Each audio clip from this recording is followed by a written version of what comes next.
Welcome back to AS English. In this video, we will see about modal auxiliary verbs. Modal auxiliary verbs என்றால் மாதிரி துணை வினை சொற்கள். Auxiliary verbs என்றால் துணை வினை சொற்கள். இவற்றை நாம் ஏற்கனவே வீடியோவில் பார்த்தோம். அதாவது be form, have form, do formில் வரும் அனைத்து வினை சொற்களும் auxiliary verbs ஆகும். மாடல் auxiliary verbs இப்போது நாம் பார்க்கலாம். Model auxiliary verbs can, could, may, might, shall, should, will, would, must, ought to, dare, need, used to இவை அனைத்தும் மாடல் auxiliary verbs. இப்போது இவற்றை எடுத்துக்காட்டுகளுடன் விளக்கமாக பார்க்கலாம். can முடியும் முடியுமா என்று கேட்பதற்கு can என்ற auxiliary verb பயன்படுத்துவோம். அவள் பிரெஞ்சு மொழியை சரளமாக பேச முடியும். She can speak French fluently. இதில் can என்பது மாடல் auxiliary verb, speak என்பது மெயின் verb. இந்த மாடல் auxiliary verbும் மெயின் verbும் சேர்ந்து நமக்கு சரியான பொருள் தருகின்றது. could முடிந்தது முடியுமா என்று கேட்பதற்கு could பயன்படுத்துவோம். நான் 5 வயதில் நீந்த முடிந்தது. I could swim when I was 5. இதில் could என்பது முடிந்தது என்ற அர்த்தம் வருகின்றது. swim என்பது மெயின் verb. இந்த இரண்டு வெர்புகளும் சேர்ந்து நமக்கு பொருள் தருகின்றது. அதாவது முடிந்தது என்ற இறந்த கால செயலை குறிப்பிடுகின்றது. மே அனுமதி சாத்தியம் ஆகிய இரண்டு செயல்களுக்கு மே பயன்படுத்துவோம். இப்போது உங்கள் பேனாவை எடுத்துக்கொள்ளலாமா என்று அனுமதி கேட்பதற்கு மே என்கின்ற auxiliary verb பயன்படுத்துகின்றோம். மே ஐ borrow your pen? உங்கள் பேனாவை எடுத்துக்கொள்ளலாமா என்று கொஸ்டின் கேட்பதற்கு நாம் பயன்படுத்துகின்றோம்.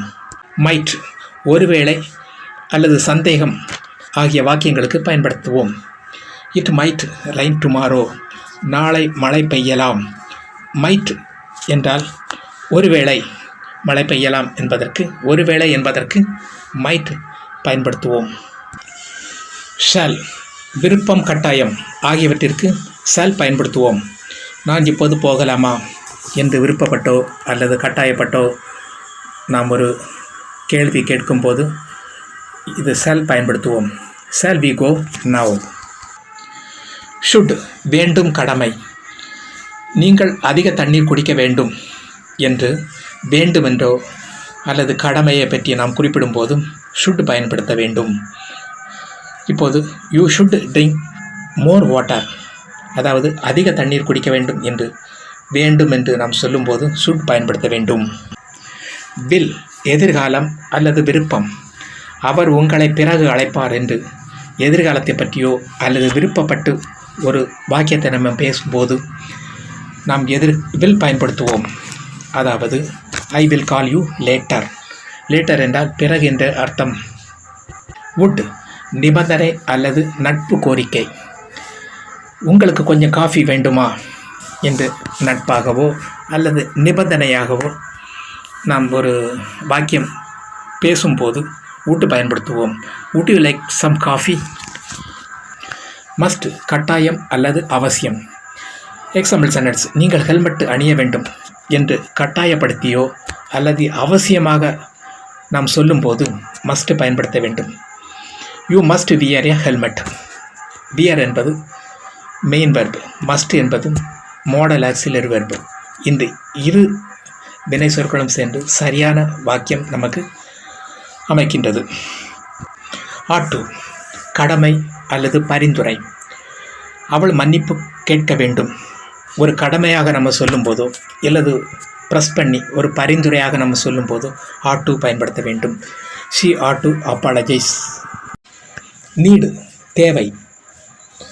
இன்னும் சொல்ல வேண்டுமா என்ற ஒரு தேவையை நாம் சொல்லும்போது நீடு பயன்படுத்த வேண்டும். நீட் ஐ சே மோர். டேர் தைரியம், தைரியத்தை பற்றி குறிப்பிட டேர் பயன்படுத்துகிறோம். அவர் முதலாளியிடம் வாதிட தைரியம் உள்ளதா? Dare he argue with the boss? Used to முன்பு வழக்கம், அதாவது முன்பு வழக்கமாக செய்யும் செயலை நாம் குறிப்பிடுவதற்கு யூஸ்டு டு பயன்படுத்துவோம். நான் தினமும் கிரிக்கெட் விளையாடுவேன். I used to play cricket daily. Thanks for watching. Please share and subscribe.